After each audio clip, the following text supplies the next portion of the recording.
Picard Alvic tout dit. Et je veux tout du cacher ma palma à ma co. Tu dis, elle s'est choisi qu'à l'eau cachéré, puis à serait à se mer, qu'elle sait me bailler tout ce qu'il faut, quand bus à se bailler. Au dernier, je veux redire que ce Picard moderne, il est bien vivant, avec des gens comme je vais voir, qui vivent avec un langue profonde, qui a réussi à me mettre à le couper de chez l'empêchement. Que ce Picard est ce que a divisé pendant des siècles, mais que Picard, tout chèche, qu'au jour qu'il faut garder, qu'au jour qu'il faut mettre en luche. Un ajout des bons paroliers Picard et puis des mauvais. Donc, ma doit payer nos langues, comme un parolier fauchine, ou bien comme un bûchon ou des bourdons, fin prête à se décafoter. À vous êtes de dire après ma palme. J'ajoute ici pour l'heure être divisé un Picard. Donc, la première question que je vais vous poser, parce que je change de langue, c'est pourquoi cette introduction en Picard? Alors, c'est pour vous mettre dans le bain de ce que je vais dire.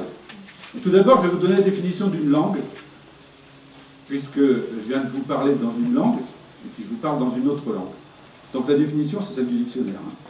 C'est la fonction d'expression de la pensée et de communication entre les hommes, mise en œuvre au moyen d'un système de signes vocaux, la parole, éventuellement de signes graphiques, l'écriture, commun à un groupe social, appelé communauté linguistique. Et c'est là tout le problème. Donc ça appartient, c'est commun à un groupe social, qu'on appelle une communauté linguistique.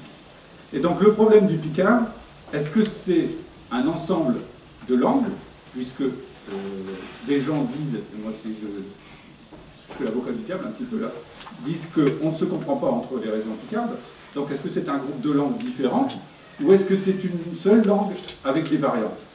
C'est bien que j'ai mon idée là. Donc je vais vous montrer les exemples qui vont faire que le picard est considéré comme une langue, et puis, enfin, je vais commencer par ceux qui disent que c'est des petits morceaux de langue, par-ci par-là, différents, qui n'ont rien à voir l'un avec l'autre. Donc, tous les mots que j'ai prononcés tout à l'heure dans mon introduction sont des mots picards. J'ai exclu tous les mots français. Donc, ils appartiennent au domaine linguistique picard, que ce soit de la région de Tournai, Beauvais, Abbeville, la Thiérache, le Cambrésis. Tous les mots sont du domaine picard. Les tournures grammaticales sont toutes picardes aussi. Le problème, c'est que vous n'avez peut-être pas tout compris. Ça, on verra ça après. Donc, moi j'appelle ça du picard intégral. On pourrait l'appeler picard supradialectal, et ça avait été appelé par quelqu'un picard médian à une époque. Donc, il est évident que tous les mots que j'ai utilisés ici, vous ne les trouverez pas au même endroit. Et même, je peux dire que c'est pire que ça, c'est pas une question d'espace, c'est aussi une question de temps. Par exemple, j'ai utilisé le mot palmin. Palmin, c'est un mot du Moyen-Âge pour dire une conférence, justement. Donc, parlement, si vous voulez. Hein, le parlement. Donc, ce mot-là, il existait, je l'ai utilisé. Je ne voyais pas pourquoi je ne l'utiliserais pas. Donc, c'est pour exprimer de façon cohérente, enfin, je veux dire cohérente linguistiquement en parlant, mes idées. Alors, le principe qui m'a guidé pour ce genre de travaux, c'est d'abord établir le texte, enfin parler avec ma langue d'origine, ma langue picarde d'origine, c'est-à-dire celle qu'on m'a apprise, et ensuite de l'enrichir avec des mots de régions voisines, si possible, et de plus en plus lointaines si je ne trouvais pas les équivalents dans la langue, et puis éventuellement les rechercher dans les textes anciens, pour les mots qui avaient disparu. Donc, je vais vous montrer un petit peu à quoi correspond la zone linguistique picarde. Bien sûr, vous l'aurez déjà vu, je passe assez vite sur ces choses-là, parce que vous l'avez vu, vous contesterez peut-être certaines choses, enfin, on va bien voir.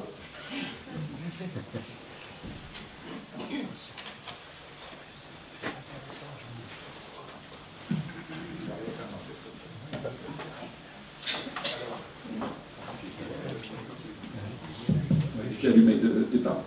Donc, je vous ai fait une carte qui paraîtra pour certains un peu exagérée, surtout dans l'Aisne. Alors, bon, c'est faute de moyens techniques, je ne voyais pas comment réaliser autrement. Ici, vous pouvez mettre une zone, disons, intermédiaire entre le champenois et le picard. Mais n'empêche que jusqu'au sud de l'Aisne, et j'ai enquêté dans cette région-ci, on trouve des mots picards, des mots typiquement picards, comme une go, pour dire une jauge, par exemple. Donc, le domaine regroupe le département de la Somme en entier, le département du Pas-de-Calais, disons en entier, la plupart des départements du Nord, le nord du département de l'Aisne et l'ouest du Hainaut belge. Alors il est bien évident qu'entre les lexiques de cette zone-là et de cette zone-là, il y a de grosses différences. Il y a tout un tas de points communs. On va en voir un petit peu, et on va voir ce qui caractérise le picard au niveau de toute la région.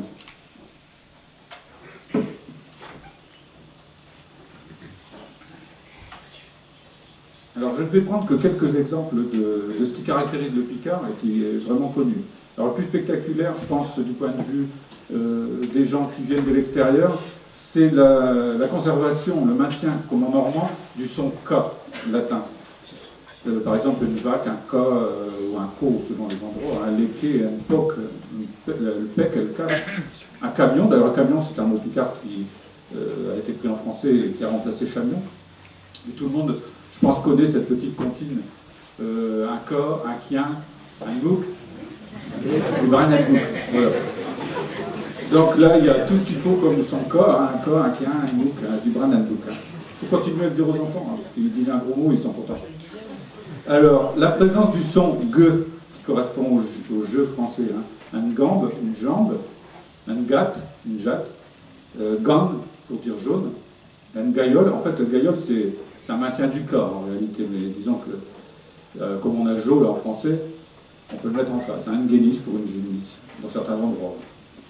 Le maintien du we, du W, d'origine germanique, un we, qu'on trouve sur toute la région, donc pour dire un guet ou un abreuvoir, des watines, l'équivalent de la gâtine française, la wed, qui était une industrie, enfin une plante et une industrie au XIXe siècle, un wacho, un gâteau, un ou un wep, une guêpe, un ouan, etc. Le son che, qui est l'évolution du C, et quelquefois, et même souvent du S en tout cas. Donc, le cache, hein, on a vu déjà tout à l'heure. Le push pour le pouce. Du chuc, alors là c'est le S qui s'est transformé. Le chuc. Un plage, un choc pour une souche. Chin pour 100. 100 CVT.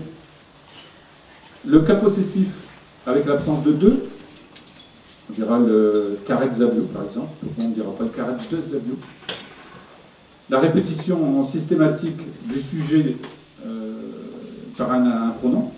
Le carrette, elle est verte, la voiture est verte. J'co, il moque un pichon. J'co, il moque un pichon. Le chat mange un poisson. La neutralisation de l'article défini.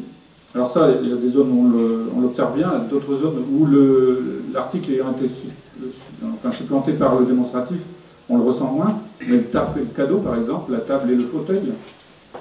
Et on dira par exemple rue Melporte, elle, c'est le, en fait, hein, et c'est neutralisé, c'est à peine du féminin.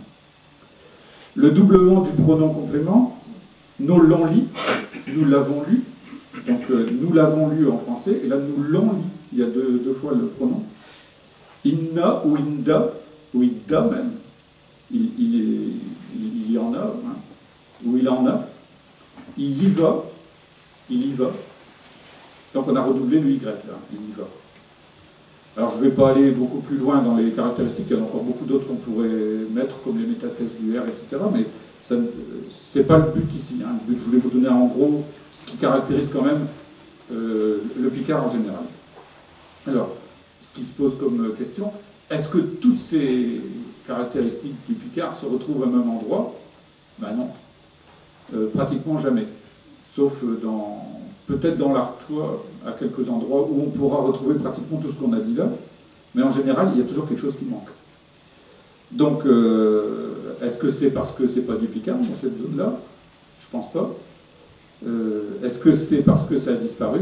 Et là, je pense que c'est certainement la réalité. Donc, ce qu'on va considérer quand je donne la zone picardophone là, que je vous ai montré avant, c'est la zone où on trouve une partie de ces caractères-là, mais plusieurs de ces caractères-là, notamment le maintien du son que. Alors, qu'est-ce que ça nous amène comme remarque d'habitude quand on parle comme ça des différents parlers, des différentes zones de la Picardie? Eh ben, en général, on nous répond « un comprend mirin à ce que vous ai dit ».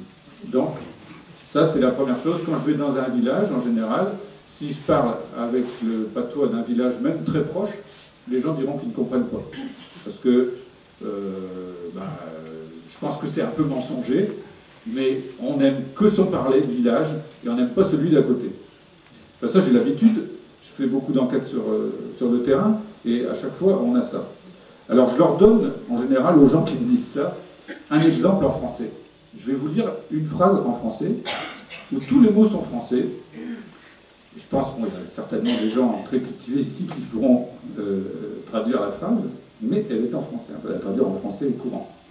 Notre repas fut composé de cycladin bouilli, et pour dessert, nous prîmes une coupe de cicéon. Ce fut peut-être la cause de notre synaphiderose.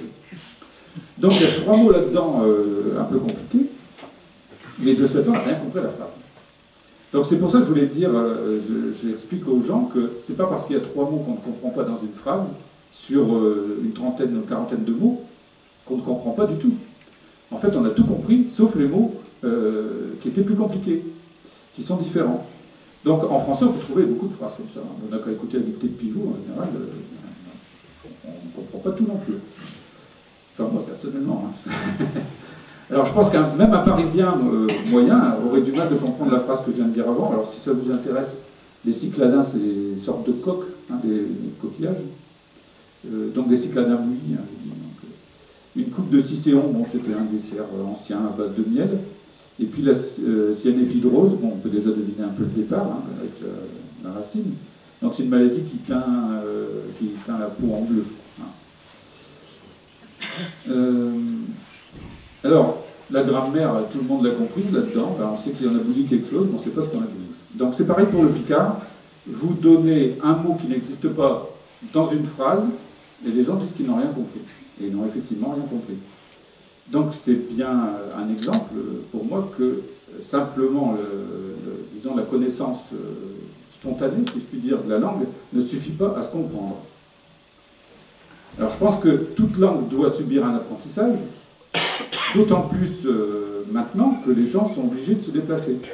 À une époque, quand les gens vivaient dans leur village, ils apprenaient la langue que leurs parents leur apprenaient, ils ne bougeaient pas de là et se comprenaient avec leurs voisins. On sait parfaitement ce qui se passait quand il y avait un mariage dans un autre village, où les gens ne se comprenaient pas. Et moi j'ai assisté à ça parce que mes parents, mon père était de la limite du Cambrésis et du Vermandois et d'Attirache, donc à Busigny, et ma mère était d'Attirache plutôt de l'Est. Et si les mots étaient les mêmes, ils ne les prononçaient pas de la même façon. Et en fait, mes parents ont fini par parler tous les deux langues mélangées. C'est-à-dire la langue de mon père et la langue de ma mère, chacun gardant sa langue de base et en rajoutant les mots que l'autre avait que lui n'avait pas. Et c'était amusant. Moi, j'ai appris ça. Et au départ, je ne pouvais pas faire la différence entre les deux, puisque j'avais tous les mots dans mon vocabulaire, mais il y en avait qui venaient du côté de ma mère et d'autres du côté de mon père. C'est simplement quand j'ai commencé à vouloir les trier que spontanément, ma mère dit « Ah mais non, c'est pas ici qu'on dit ça, c'est là, etc. » Et avec mon père, on a fait la même chose. Donc on a réparti les mots. Alors, il y a aussi donc, le problème de l'écriture, parce que tant qu'on était dans l'oral, ça ne posait pas de problème. Les gens s'adaptaient à la façon de parler de l'autre, hein. L'accent était différent, on disait un cieux, on se moquait de lui parce qu'il disait un cieux quand on disait un cieux. Mais enfin bon, les moqueries existaient. Hein. Mais quand il a fallu écrire, c'était autre chose. Et donc là, les écrivains picardisants, au départ, bon, il y en a tout un tas qui ont adopté une graphie particulière, puis il y a tous les gens qui ont écrit de façon spontanée. Et dans cet exemple-là, vous avez tout un tas de choses curieuses, et notamment le maintien d'une orthographe française pour la plupart des mots, en se disant, ben, on ne les prononce pas comme ça, mais on les écrit comme ça. C'est un petit peu ce qui se passe aussi quelquefois en Alsace, où les gens écrivent le mot en allemand, même s'ils ne le prononcent pas comme en allemand. Et donc, juste un exemple, hein, en français relâché, en picard, l'article indéfini 1 se dit couramment 1, en picard donc il se dit toujours 1, et il est presque toujours transcrit UN, ce qui n'est pas logique. Donc il y a certains auteurs qui l'ont écrit IN, Et ça pose des problèmes à certaines personnes pour lire parce qu'on n'a jamais appris à lire en picard. Donc je vais vous montrer un exemple qui est lié un petit peu à ce que je dis là. C'est le fait que beaucoup d'auteurs en picard écrivent en vers rimés. Donc ils ont décidé d'écrire en alexandrin. Ça, c'est libre à eux. Mais le problème, c'est que même quand ils sont très très performants du point de vue langue picarde, qui connaissent énormément de mots, il leur arrive de devoir utiliser des mots français pour faire la rime. Et vous allez voir ce que ça donne. Je vais vous montrer ça.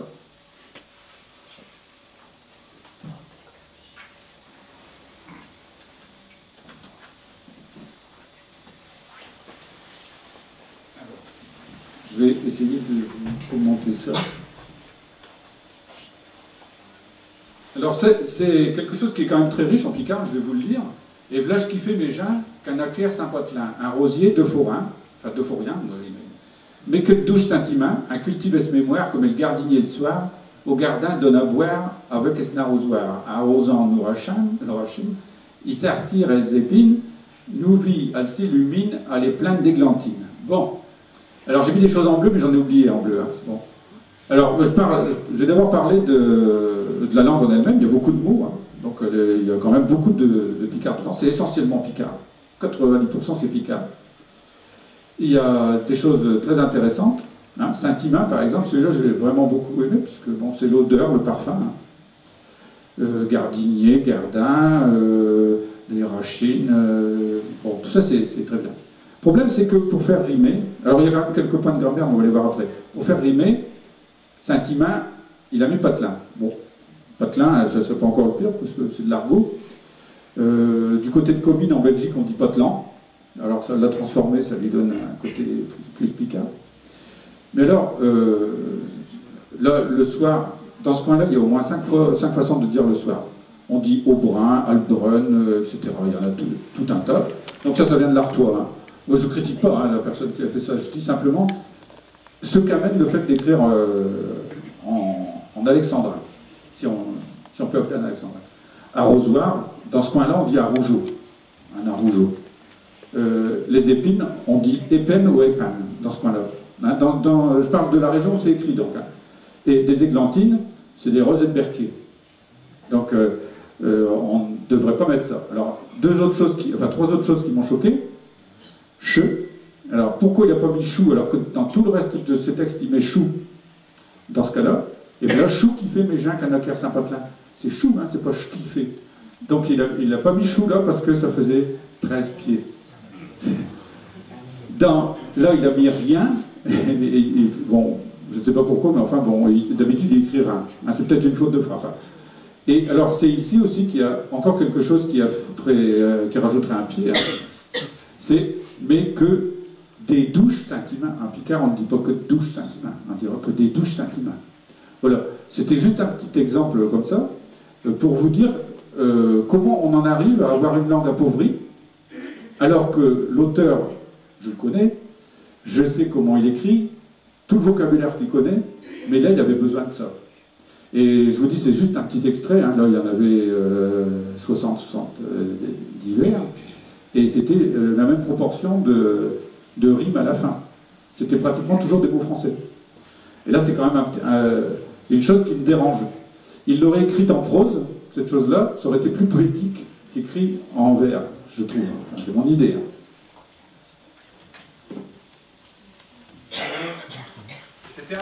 C'était un exemple pour dire que là, ce n'est pas la langue qui pêche, c'est l'auteur qui pêche. Et donc, moi je pense quand même, hein, je vous disais quelques versions là, pour dire le soir, Albrun, Aubrun, Abrin, Albronette, Inver, Helvète. Tout ça dans la même région, dans l'Artois. Et puis Épine ou Épine, alors Patelin, moi, je sais pas, dans notre coin on dit pays ou Proélie, hein, mais je pense qu'on peut trouver autre chose. Bien sûr, ça n'arrive plus. Hein. Donc, c'est embêtant. Alors, en plus, la connaissance partielle de la langue par les gens est due aussi à la géographie, à l'industrie, à l'agriculture. En tirage au XIXe siècle, on ne savait pas ce que c'était qu'un revard, un crabe. puisqu'on n'avait jamais vu de crabe en tirage à l'époque. Hein. On connaissait tout juste les écarviches, hein, c'est tout. Donc il y avait ça, il y avait toute l'industrie, tout le langage des mines, donc le langage géologique, parce que maintenant, au XXIe siècle, on peut considérer que le langage des mines, c'est un langage géologique. Tout ce vocabulaire-là est complètement inconnu dans les campagnes. En tirage, il est parfaitement inconnu.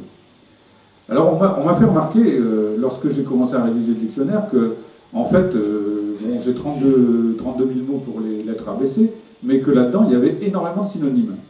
Alors, je me suis amusé à regarder en français, disons, les produits de la pêche maritime. Si vous suivez toutes les côtes françaises, vous arrivez pour le merlu, par exemple, à une dizaine d'équivalents aussi. Dans chaque région, on a son mot. Hein. Moi, j'en connais pas beaucoup. Hein. Je connais que le colin, pour dire ça aussi.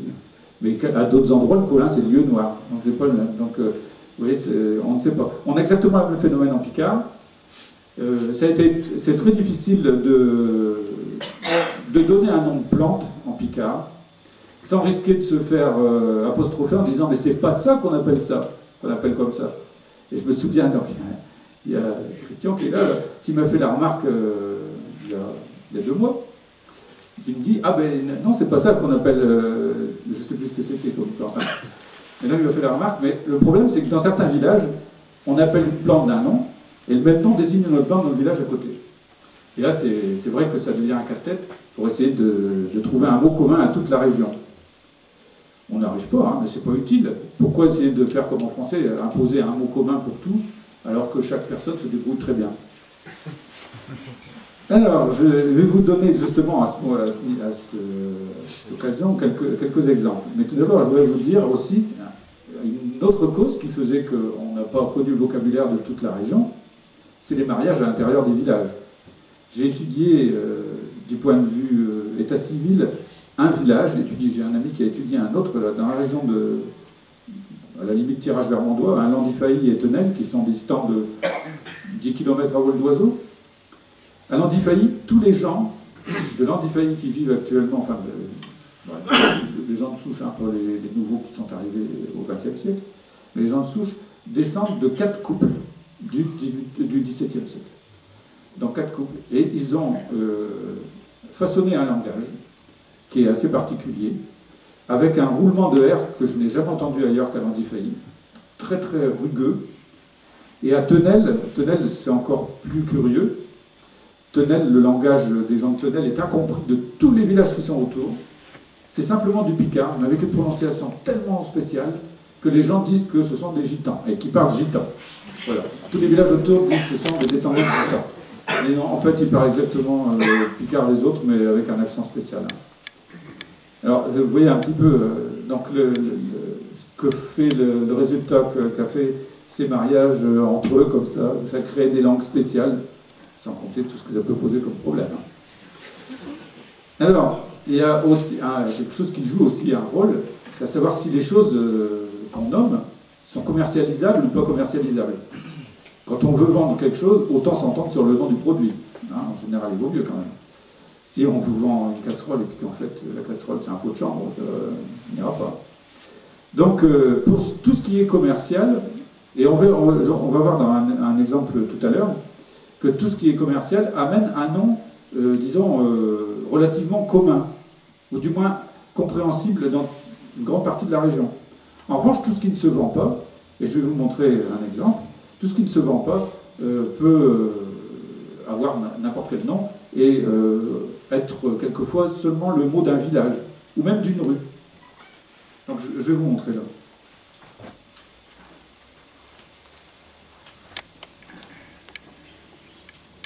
Alors là,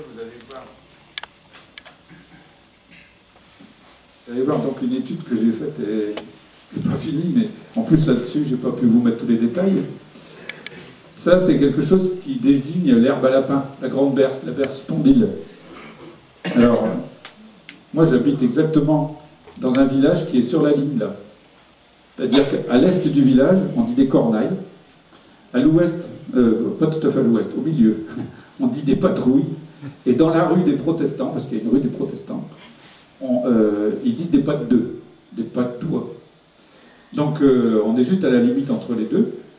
Alors ça, bon, en tirage, c'est soit cornet ou cornet, corneille et patrouille.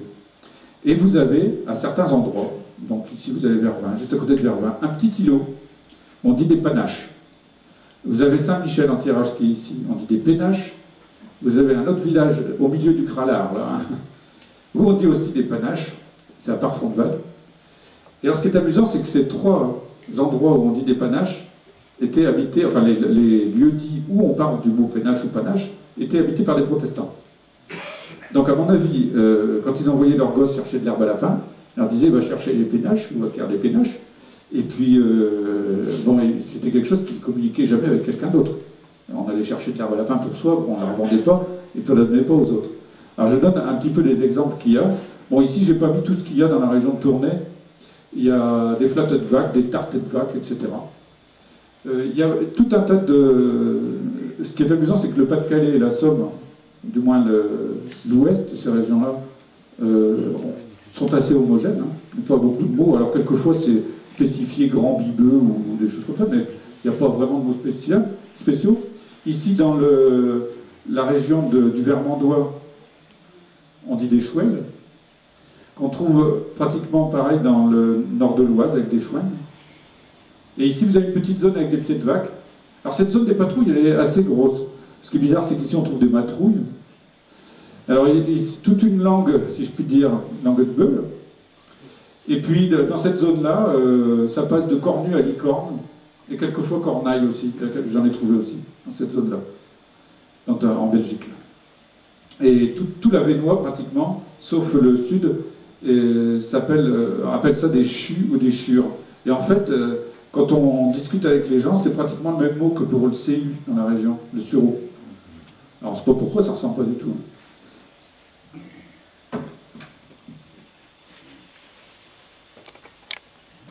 Donc là, je n'ai pas mis tous les mots que j'ai rencontrés, parce que dans un même village, je disais, dans mon village, il y a 3 mots. Un petit village qui est juste à côté, Franqueville, il y a des mots très curieux, des bramèches. Il n'y a que dans ce village-là qu'on trouve ce mot-là. Donc on ne sait pas pourquoi il y a ces mots qui arrivent là comme ça. Alors une cause supplémentaire qui fait que la région picardophone n'est pas unie, c'est son histoire, qui a été complètement différente, hein, de région en région, de sous-région en sous-région. Bon, il n'y a rien de commun entre l'Artois, la Flandre, la Picardie au sens strict, l'Avesnois et le Tournaisis, et le Montois. Toutes ces régions-là ont eu, dans leur histoire, tout un tas d'administrations indépendantes, avec plus ou moins des obligations de parler la langue du dominant. Et la Picardie administrative actuelle est la plus ancienne à parler français. Hein, donc, de moins le français a été imposé du point de vue légal à l'époque de François Ier. Mais disons que, de ce fait-là, c'est certainement plus perdu que dans le Nord-Pas-de-Calais qui a gagné 150 ans là-dessus. Hein.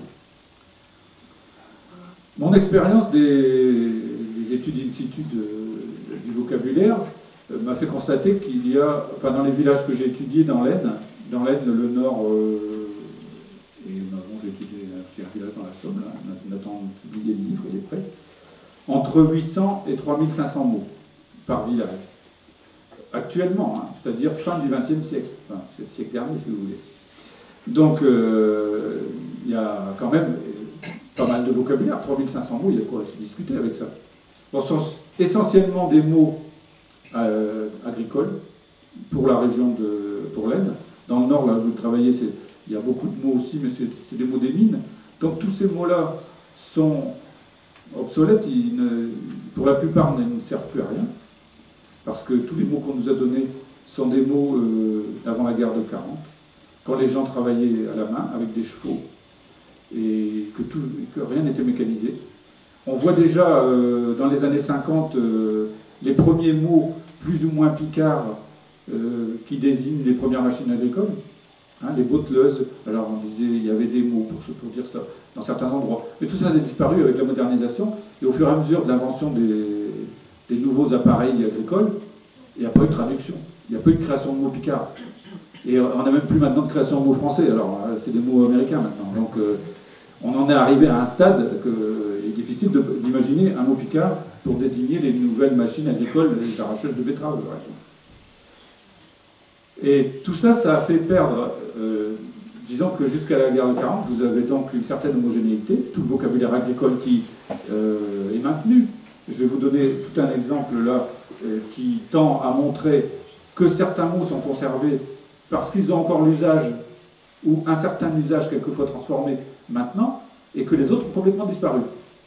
Parce que vous avez peut-être trouvé bizarre que je prenne l'exemple du collier de cheval et du bourrelier comme exemple en disant il n'y a plus de collier de chevaux, il n'y a plus de bourrelier, mais c'était pour vous montrer l'évolution des deux. Enfin, il y a peut-être encore quelques bourreliers, il faut bien qu'il y en ait encore quelques-uns, mais il n'y en a plus beaucoup. Hein. Donc j'ai pris le mot gorlier. Alors je vais repasser là-bas au tableau, si je puis dire. Alors j'ai beaucoup de choses à vous montrer. Je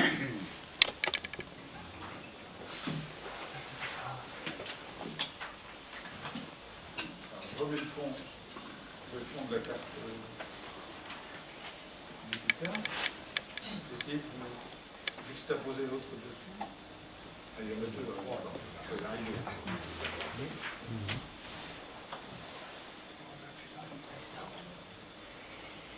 Bon, on a peu là.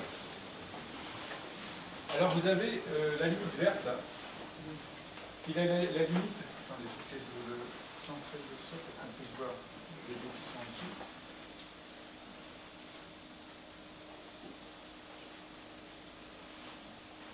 On est à peu près là. Donc, bon, les mots sont orthographiés dans une graphie uniformisante. Vous allez voir après à quoi ça correspond. Donc, gorlier, c'est le mot pour le bourrelier. Et goriot, ou gorieux, etc., il y a un tas de variantes. Pour gorlier, de la même façon, est en vert. Donc, toute la zone qui est au nord, ici, utilise le mot goriot pour le collier de cheval. Vous voyez tout. Donc, toute cette zone-là, alors avec des variantes de prononciation, mais c'est quand même à la base le mot goriot.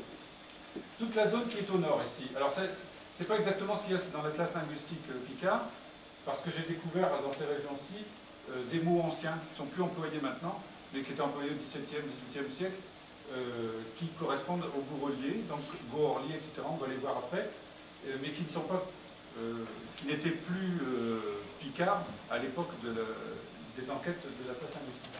Donc, jusqu'à Vervins, on disait goorlier. Donc, on le rencontre, vous voyez des zones où apparemment ça n'existe plus, mais ça a dû exister, c'est quand même bizarre que ça n'existait pas là. En dessous, en fait, c'est la variante du mot français, bourlier, hein, en général prononcé bourlier. Et dans ces zones-là aussi, c'est bourlier. Donc, je vous montre un petit peu à quoi correspondent, du point de vue graphique.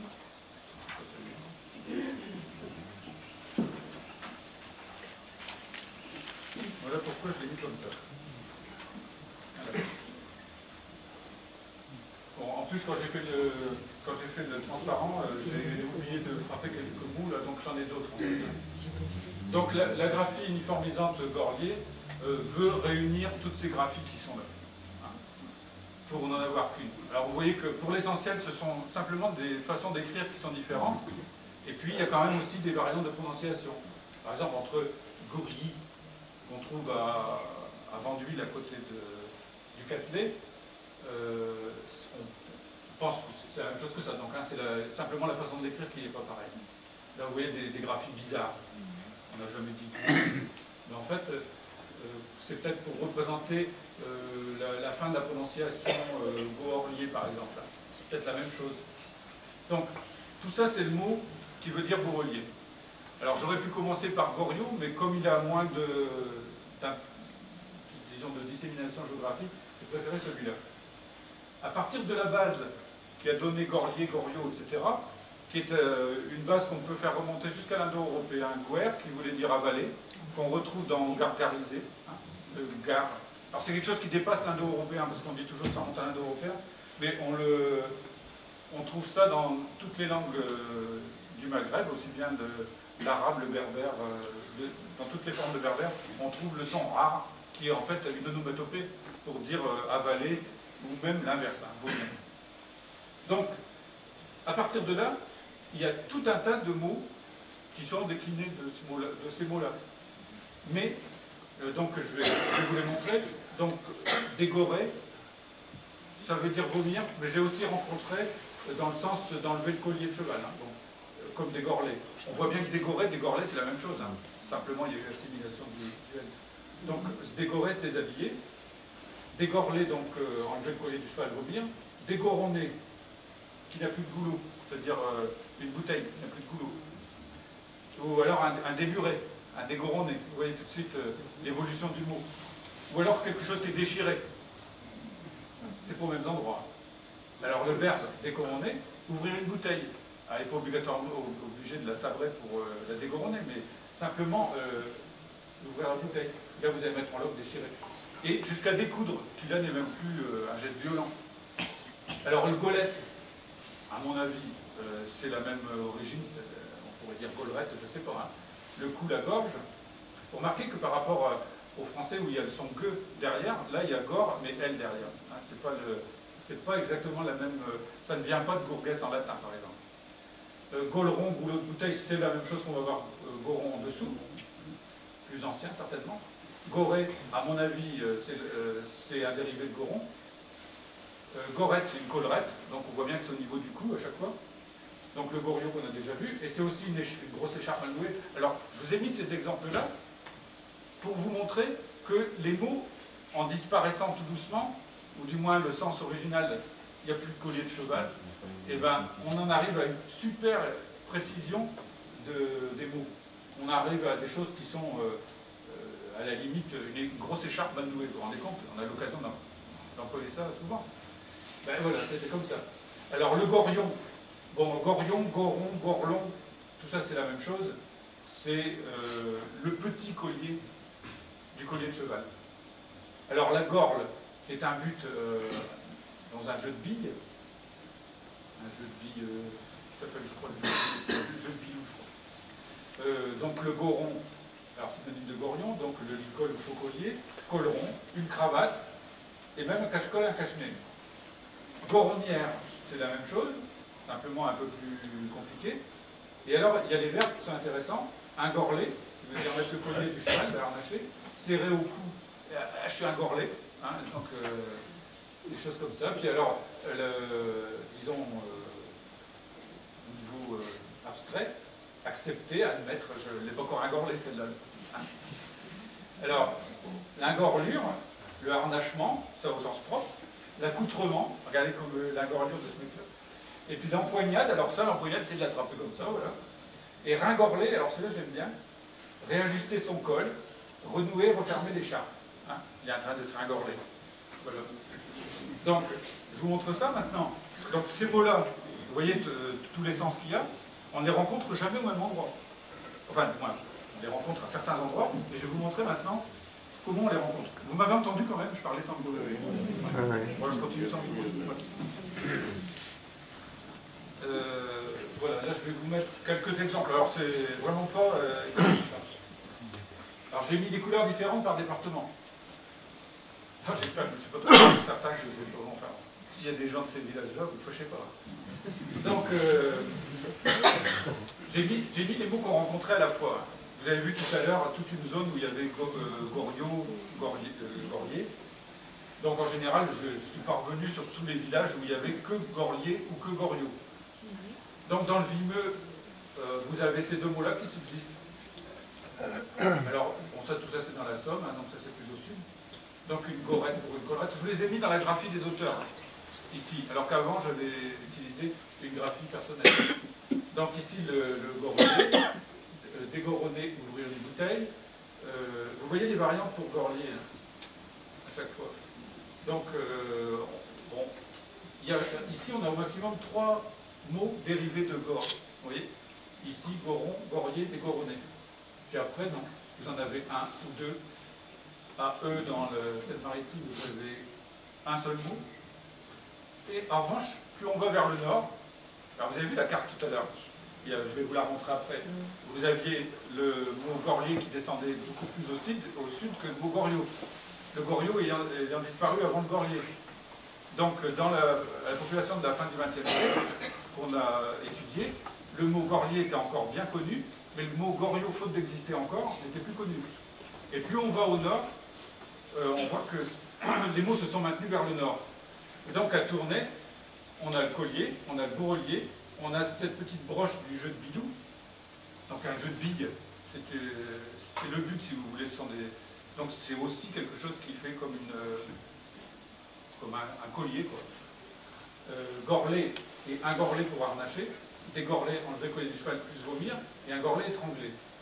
À Flobec, vous avez à peu près les mêmes mots, hein, plus l'ingorlure. Alors il y a une dénasalisation des mots, hein, ils prononcent « est », c'est presque « un ». Donc égorlet, égorlure, égorleure. Donc la prononciation est un petit peu complexe. À Comines, donc vous avez le collier, le bourrelier et le licol. Ça correspond à Goron qu'on a déjà vu ailleurs. Bon, je ne vais pas aller en détail jusqu'au bout comme ça. Donc vous voyez que dans le nord, vous avez, dans le valenciennois, j'ai mis Valenciennes, mais c'est le valenciennois en général, vous avez à peu près les mêmes mots que dans le tournaisis, hein, c'est juste à côté. Dans l'Aisne, c'est surtout dans le vermandois, et puis ce que j'ai trouvé, j'ai mis en 1601 parce que ça ne se dit plus du tout. Et dans le Pas-de-Calais, j'ai trouvé ça. Voilà. Donc ça, c'était, je vais peut-être vous montrer la carte de tout à l'heure.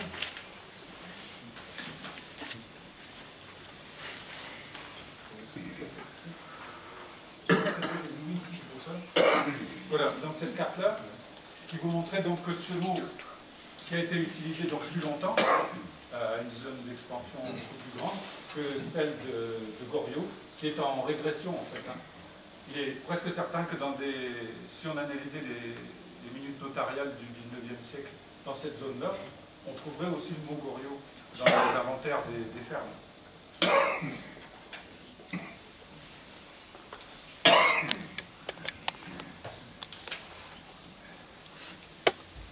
Alors, donc je vous disais, il y a conservation de certains mots, création de mots à partir de ces mots-là, et puis il y a glissement de sens. Hein, vous avez vu, à partir d'enlever le collier, on en arrive à vomir.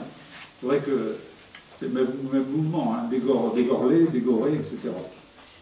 Alors c'est assez amusant parce que dans des zones où on ne trouve pas de mots, comme on a vu là dans le sud de la Somme, dans l'Oise, on a quand même des mots dérivés de la même famille. Donc il y a quand même une racine qui a existé à un moment.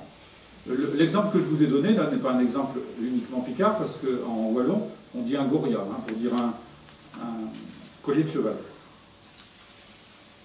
Alors le deuxième mot que je voulais voir avec vous, c'est le mot balos. Alors balos, c'est un mot qu'on n'emploie plus pratiquement qu'en tirage. Alors je l'ai choisi spécialement. Balos, ça désigne une prune. Alors les tirachiens qui étaient partis s'installer à Friedrichsdorf en Allemagne au fin XVIIe siècle avaient apporté leurs mots, et balos faisait partie de ces mots-là. Alors au Moyen-Âge, dans le Courtois d'Arras, on trouve le mot bélos. Et l'expression trouver bélos, qui voulait dire avoir fait une bonne trouvaille. Donc il avait trouvé des prunes. Alors ce mot-là, bon, il désigne chez nous en tirage selon les villages, c'est toujours pareil. Il désigne soit des grosses prunes, soit des prunes de petite taille, des prunes sauvages. Et alors, ce qui est amusant, c'est qu'en anglais, on trouve bullace, qui désigne une prune intermédiaire entre la prunelle et la prune sauvage. Et en gaélique irlandais, on trouve balaist, qui désigne une prune sauvage. Donc il devait y avoir une très très grande extension de ce mot. Alors bon, l'étymologie du mot est très très difficile à faire parce qu'il descend de plusieurs choses. Des mots qui ont donné belle en anglais, cloche, et d'autres mots avec balle, qui veut dire un ballon, quelque chose de concret. Alors il est difficile de savoir s'ils dérivent de l'un ou de l'autre, mais en tout cas on les retrouve dans plusieurs langues, et comme on trouve dans des langues germaniques et celtiques, c'est certainement un mot très très ancien. Alors, un autre critère qui fait que les gens ne se comprennent pas entre les régions, c'est l'accent. L'accent n'est pas le même à Roubaix-Tourcoing qu'en Thiérache ou dans le Vimeux. Et alors, c'est la même chose en français. En français, on a plus l'habitude parce qu'on a une référence écrite. Donc, en écoutant les gens, on a, disons, plus de facilité à les comprendre, mais quelquefois, c'est quand même difficile. Alors là, me risquer quelque chose d'assez délicat, alors vous rigolerez autant que vous voudrez, mais je vais essayer de le faire. Il y a 15 ans, j'ai entendu, à peu près 15 ans, il y avait un bateau marocain qui était bloqué dans le port de Dunkerque, parce qu'il avait importé illégalement des tortues. Je ne sais pas s'il y a quelqu'un qui se souvient de cette histoire-là. Et on interrogeait les dockers à la télévision, les dockers. Et il y avait un docker qui disait ben, il y avait des tortues tout partout sur le port. Et ben, il y avait des tortues partout sur le port. Donc il disait comme ça. Donc je le répète, pour que vous le mettiez bien dans votre tête. Mais il y avait des tortues tout partout sur le port. Il ne prononçait pas les R. Il prononçait pas les R. Alors j'ai essayé d'imaginer cette phrase-là, dite par un Toulousain. J'ai essayé. Et quoi, il y avait des tortues de partout sur le port. Donc c'est la même phrase. Et en maintenant, vers un Marseillais, à peu cher, il y avait des tortues partout sur le port. Donc quelqu'un qui est habitué à l'accent de Dunkerque aura certainement du mal à comprendre l'accent toulousain, et notamment le début de la phrase. À mon avis, là aussi, il y aurait des difficultés à se comprendre. Et pourtant, on parle tous français, là. Et même les mots que j'ai dit, peu cher et comme, ils sont marqués dans le dictionnaire. Français. Alors, en plus, donc, puis alors ces choses-là de moquerie des accents, on les retrouve dans les blasons populaires des villages, là, ce qui sert de moquerie. Et je vais commencer par mon propre village, comme ça, on ne sera pas de moquer des autres. Les gens de Saint-Réchaumont, qui habitent à côté de chez moi, lorsque quelqu'un a le drôle, la diarrhée, disent « D'accord, mangeait, del balossait, al fait, al met ». Parce que les gens de Lemay, alors ils font d'une pierre deux coups. Déjà, ils se moquent de celui qui a le drôle. Et en plus, ils se moquent des gens de Lemay, d'Elmay, où on dit les haies comme ça. On dit toujours les haies comme ça. Alors, d'accord, mangeait, del balossait, al fait, d'Elmay. Donc, ça, c'est la façon de se moquer de nous à Saint-Réchaumont. Maintenant, je vais en dire d'autres. Donc, à Vermont, on se moque des gens de Levergy, où je suis passé tout à l'heure, et ils disent à Iverzy, ils mangent du pison à la fourchette. Parce que là-bas, ils prononcent toutes les choses avec des œufs et des seufs. Donc, ils mangent du pigeon à la fourchette. Et puis, ça veut dire en même temps, ça sert de dire qu'ils font des manières. Parce que le pigeon, ça se mange avec les doigts, bien sûr. Alors, dans les environs de Villers-en-Cauchy, dans le nord, on se moque de la prononciation E pour les et des habitants. On dit les mangeurs de pâteux, les mangeurs de pâté. C'est pour les gens de Villers, ça, oui. Alors de même à Busigny, dont j'ai une partie de ma famille qui est originaire, dans le nord, mais à la limite du Vermandois et de la Thiérache, on se moquait des gens de Bohain, qui habitaient à 5 km, parce qu'eux ne savaient pas bien prononcer l'imparfait des verbes du premier groupe. Ils disaient « il est toi », alors qu'à Busigny, on disait « il est tôt ». Et alors, c'est vraiment se moquer des Wawa, des gens de Busigny qui disaient « il est toi ». À Leuhéry-la-Vieille-Ville, dans l'Aisne, à 2 km de Landifailly, on se moque des gens de Landifailly qui disent « haut partout ». Ils disent « tôt »,« mot » à la place de « miti » et puis tout est en haut là-bas. Alors, et dans tous les villages où je suis passé, on se moquait du village à côté parce qu'ils disaient un cieux alors qu'eux disaient un sio. Alors ils disaient un qu'on dit un sio. Alors le problème de l'existence de la langue picarde est posé aussi par les picards qui se disent « mais si c'est une langue, pourquoi on ne l'enseigne pas à l'école ?» Ça a été notre problème depuis qu'on a créé l'association, c'était pour essayer de faire reconnaître le picard. Bon, apparemment, ce n'est pas encore en route. Mais enfin, il y a quand même une raison à ça, c'est que combien de gens qui sont allés à l'école en Picardie se sont vus entendre, lorsqu'ils ont fait une faute de français, « tu ne sais même pas parler français ». Or, comme on ne parlait pas d'autres langues, puisque le picard n'existait pas, qu'est-ce qu'on pouvait bien parler? Et là, c'est vraiment un problème. À mon avis, on dit que la Picardie, c'est la région de France où les résultats scolaires sont les pires. À mon avis, c'est parce qu'on est bilingue sans le savoir et on mélange tout, c'est-à-dire qu'on n'est plus rien du tout. Et donc, on n'est pas bon en français, tout en croyant parler français, on ne parle pas français. Alors, c'est assez amusant, parce qu'en Belgique, où le picard est reconnu maintenant comme langue endogène, au niveau des associations de défense de la langue régionale, on parle de picard, partout, maintenant. Partout en Belgique. Alors qu'il y a encore 20 ans, on parlait soit de patois, soit de wallon, même en zone picarde. Dans le Nord-Pas-de-Calais, ça n'avance pas aussi vite qu'on voudrait.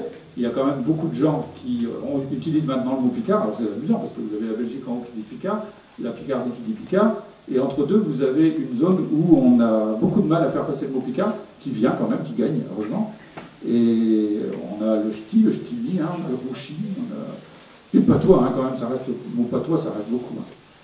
Et dans la région d'Avesnes, il y a même des gens qui disent qu'ils parlent wallon. Enfin, c'est un mélange hein, de wallon et de picard dans la région, c'est sûr qu'il y a quelque chose. Alors, mais ça fait 7 siècles qu'on se moque de nous. Il y a Conon de Béthune, qui était un seigneur, poète, né au milieu du XIIIe siècle. Il a eu le déplaisir d'entendre la reine Alix de Champagne, mère du jeune Philippe Auguste, se moquer de son langage. Alors, il a écrit tout un poème là-dessus. Il a été très amer. Et je vais vous dire une chose qu'avait dit en 1250 Barthélemy l'Anglais. Il a dit que la gente picarde a une langue, mais entre parenthèses, il parle de langue, hein, a une langue plus grossière que les autres régions de France. Alors, moi je me demande, quand la télévision, même régionale, acceptera qu'un présentateur garde son accent picard, alors on aura fait un gros progrès. Hein. Pour l'instant, on prend tous les présentateurs qui ont des accents du Sud, mais essayez de trouver un poste à la télévision régionale en parlant picard. Hein. Voilà. À mon avis, vous n'y arriverez pas. Donc, pourtant, on a vraiment d'horribles exemples d'accent du Sud de la télévision régionale. Je ne citerai pas de nom. Hein.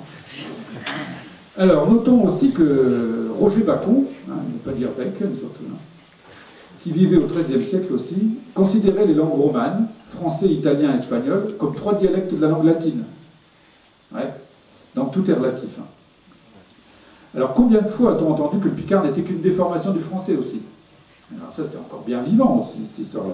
Combien de mots cités en exemple pour dire, bah ouais, ça c'est du français déformé, hein, c'est pas possible. Et je me souviens, moi, si je vous le cite celui-là, c'est parce qu'on me l'a cité, une dame qui dit, je demandais comment on disait un gésier, elle dit, oh maintenant on n'a qu'un mot, c'est du français déformé, on dit gigé.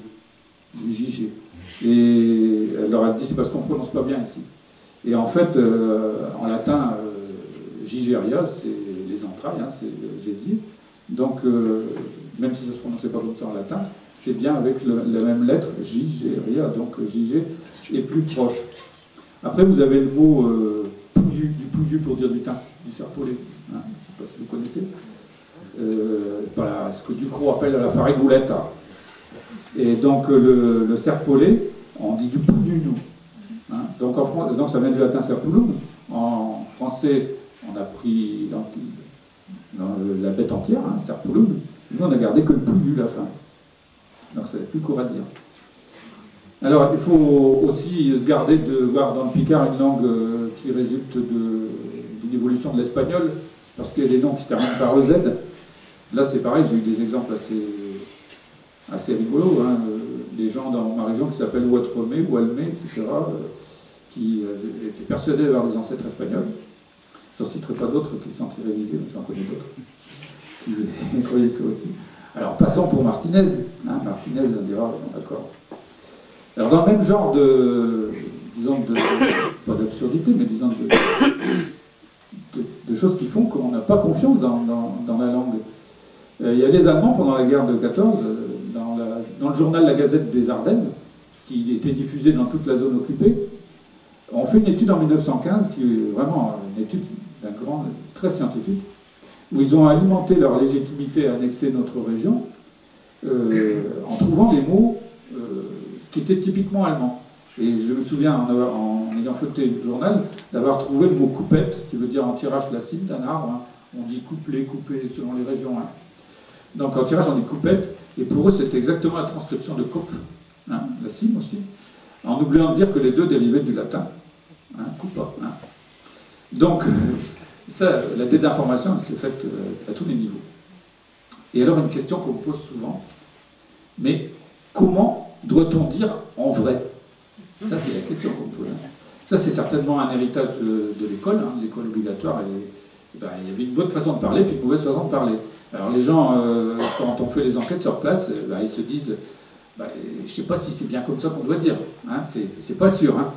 Enfin, vous ferez ce que vous voudrez avec. Hein. Moi, je vous dis ça. Après, vous verrez. Donc, à savoir s'il y a un bon picard, un mauvais picard, ou un bon patois, un mauvais patois. Alors, tout ça, c'est des questions absolument qui ne se posent pas, bien entendu. Le picard a des diversités et il faut les conserver. Alors, qu'est-ce que nous, on peut répondre à tout ça? Ben, au niveau du corpus picard lui-même. Il est très riche, très varié. Je vous disais tout à l'heure, c'est un reproche qu'on nous a fait aussi de dire bah, vous mettez tout un tas de synonymes qui ne sont pas du même coin.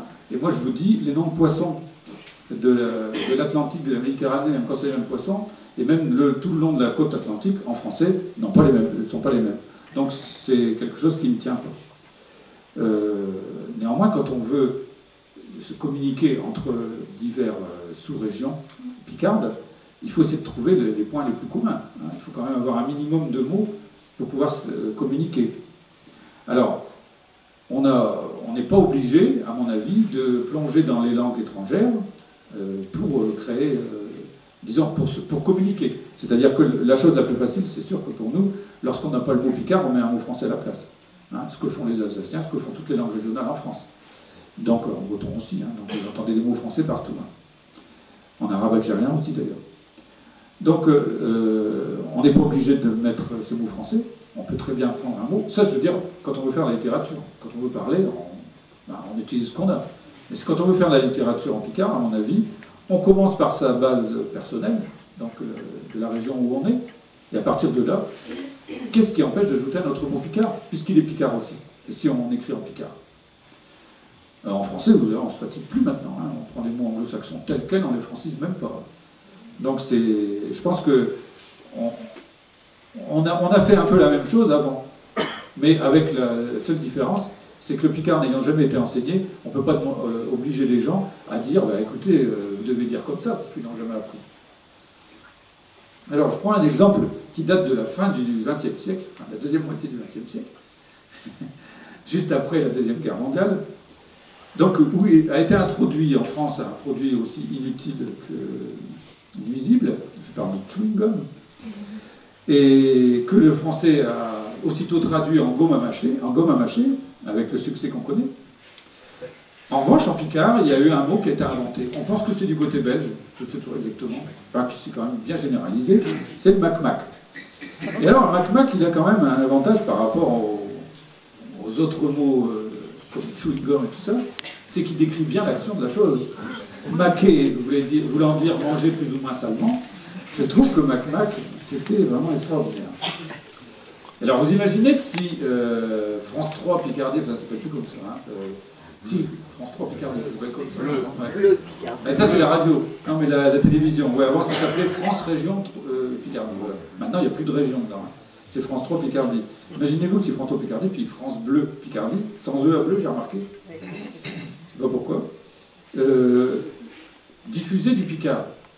Si ces gens-là avaient, disons, une porte assez ouverte, diffuser du picard. Vous imaginez, des mots comme mac-mac, tout le monde les emploierait. C'est quand même bien plus simple à dire mac-mac que chewing gum. Hein, même sans vouloir respecter la prononciation, surtout quand on a dans la bouche. Hein. Alors, toujours sur le plan du vocabulaire, alors une langue qui n'est plus non plus transmise, ou très peu transmise, automatiquement, elle ne peut pas être très très riche. Hein. Donc il y a quand même un effort à faire, là, il faut, disons, la transmettre. Et pour la transmettre à notre époque, bon, il y a les médias modernes, donc la télévision, la radio, il y a les livres surtout, mais pour ça il faut définir une façon minimum de l'écrire. Si on écrit chacun à la façon de son coin, on n'y arrivera pas. Il y a eu, il y a 2 semaines, si je ne me trompe pas, parce que le temps passe tellement vite, on était à une réunion à Douai, organisée par Alain Dawson, sur une tentative d'uniformisation, plus ou moins, de l'écriture du picard. C'était une réunion extrêmement intéressante, où personne ne s'est disputé. Hein. Les témoins qui étaient peuvent dire qu'on s'est très bien entendu, même si on n'avait pas les mêmes idées, hein, c'est certain, pour essayer de rassembler les éléments du, je ne sais pas comment dire, on va dire puzzle en picard, hein, pour dire du puzzle. Donc je donne un court extrait de la tentative que dans mon association on a faite pour uniformiser, alors vraiment un très court extrait hein, pour ne pas vous barber là-dessus, et après je conclurai, un court extrait sur la transcription uniformisante du picard que j'ai tenté de faire. Je vais montrer un petit peu.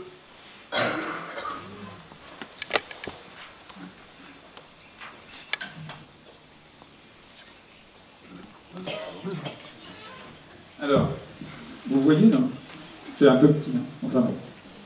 Donc, les sons qui sont marqués ici, c'est tout ce qu'on peut rencontrer en Picard pour une même graphie. Donc je vous ai mis ici la graphie uniformisante, et ici des variantes que j'ai rencontrées. C'est absolument pas exhaustif, hein, j'ai mis des exemples que j'ai rencontrés en réalité. Donc ici je me suis contenté de travailler sur les voyelles, enfin de vous mettre un exemple de voyelle, c'est trop long sinon à faire. Donc le son O qui peut se prononcer A, O, O, A, O, hein, se retrouve comme ça.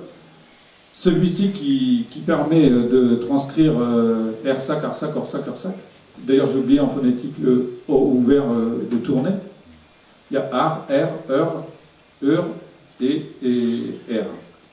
Et ici, vous avez été le participe passé hein, du premier groupe, avec E, qui peut se prononcer, donc E, I et A. Et peut-être d'autres encore, hein, que je n'ai pas... Je crois qu'il y a O aussi dans certaines régions de la Somme. Donc vous voyez, ça c'est un exemple, hein, je vous laisse 2 secondes pour regarder. Ça permet éventuellement, mais il faut bien sûr l'apprendre, hein, on ne peut pas faire autrement, d'avoir une seule graphie pour plusieurs prononciations. Alors maintenant, vous me direz, comment on fait pour savoir comment on doit le prononcer? Ben, quand on est dans une région, on sait que ce graphisme-là va se prononcer soit un, soit on, soit ouin, soit onye. Donc on est dans la région, on le prononce comme ça. On est dans l'autre région, on le prononce autrement. Moi j'étais confronté à ça quand j'ai commencé à faire un club de Picard, dont j'étais d'ailleurs un digne représentant de la première année, je crois. La première année où je l'ai fait, ici. J'étais confronté avec des élèves qui venaient de régions proches, mais avec des prononciations très différentes. Et donc, il aurait fallu faire 3 cours à la fois, 3 façons de parler différentes. Et en fait, en prenant une graphie uniformisante, chacun l'écrivait de la même façon, mais le prononçait autrement. Bon, c'est une expérience, hein. C'est pas obligatoirement celle-là qui sera la bonne, hein.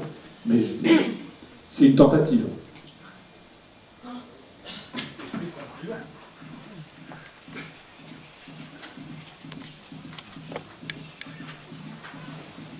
Alors je vais conclure que mon sentiment, en tant que, je peux dire, comment,